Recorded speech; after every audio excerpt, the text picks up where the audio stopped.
98 अखिल भारतीय मराठी साहित्य संमेलन दिल्लीमध्ये होतंय आणि त्याच्या पूर्वसंध्येला खरं तर मराठी साहित्य यात्री संमेलन म्हणजे पुण्यापासून ते दिल्लीपर्यंत जवळपास तब्बल 1200 साहित्यिक 30 तासाचा प्रवास करणार आहेत आणि या साहित्यिकांसोबत भाषाचे मराठी भाषेचे मंत्री असलेले उदय सामंत ही प्रवास करत आहेत। खरं तर विठ्ठल आणि वारकरी हे महाराष्ट्राच्या भक्तीचं एक समीकरण आहे।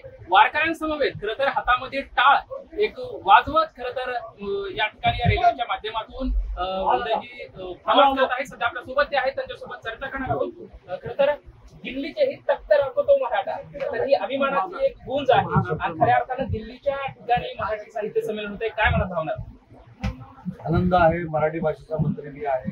मगाशी सांगितलं की प्रत्येकाच्या आयुष्यामध्ये काही भाग्याचे क्षण असावे लागतात। माझ्या दृष्टीने हा सुवर्ण अक्षरानं लिहून ठेवण्यासारखा क्षण आहे। ज्या ठिकाणी मी आज बसतोय ते सगळी महाराष्ट्राची संस्कृती आणि परंपरा जपणारे सगळी वारकरी मंडळी आहेत आणि ज्यांच्या मांडीला मांडी लावून बसतोय त्याच्यामध्ये तुकाराम महाराजांचे मला सांगा की माझी मंत्रालय खुर्ची आहे, ही जी खुर्ची मला मिळाली त्या वारकऱ्यांमध्ये बसायची माझं भाग्य आहे। मला असं वाटतं की समाधान आणि भाग्य हे आपण मान्यावर आहे आणि माझ्या आयुष्यातलं परंपरा भाग्य मला महाराष्ट्राच्या खरं तर कानाकोपऱ्यातून व्हिडिओवरचा जर बघितला हिरस भाव तर भाव आहे, एक वेगळं आनंदाचं वातावरण पाहायला भेटतंय।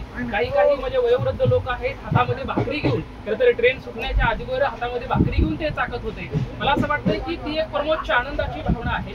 आज तुमच्या समवेत प्रवास करताय त्यांच्यासोबत काय भावना काय व्यक्त करताय तुमच्याकडे ते? मला असं वाटतं की ही महाराष्ट्राची संस्कृती आहे। जर अनेक कंपार्टमेंटमध्ये बघितलं एखाद्या व्यक्तीनं जर भाकरी आणलेली असेल तो स्वतःपुरता खात नाही, तो दुसऱ्याला देखील विचारतो तू भाकरी खाणार असेल। ही महाराष्ट्राची संस्कृती आहे। मला असं वाटतं मगाशी म्हणून मी सांगितलं या रेल्वेमध्ये आपल्या महाराष्ट्राचं प्रतिबिंब आपल्याला बघायला मिळतं, महाराष्ट्राच्या संस्कृतीचं प्रतिबिंब आपल्याला बघायला मिळतं। छत्रपती शिवाजी महाराजांचा वारसा असेल, संभाजी महाराजांचा वारसा असेल, सगळ्या संतांचा वारसा असेल, हा सगळ्या या ट्रेनमध्ये बघायला मिळतोय आणि म्हणून जगातलं रेल्वेतलं पहिलं हे साहित्य संमेलन आहे 30 तासाचं, जे आमच्या सगळ्यांच्या माध्यमातून।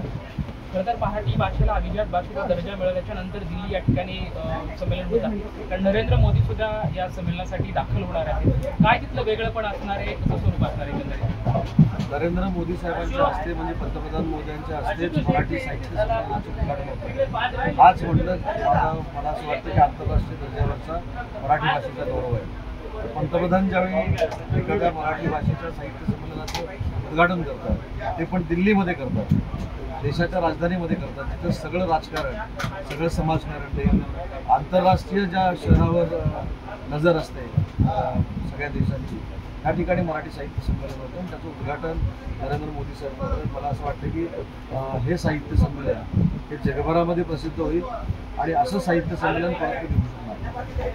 अमृताला ही पैजा जिंकणारी म्हणजे माझी मराठी भाषा आहे। आज दिल्ली या ठिकाणी होणारं साहित्य संमेलन निश्चितच आनंद देणारं आहे। आज या वारकऱ्यांसोबत साहित्यिकांसोबत प्रवास करत असताना आनंद होतो अशी भावना या ठिकाणी उद्योगमंत्री उदय सामंत यांनी व्यक्त केली आहे। TV9 मराठी लक्ष्मण जाधव।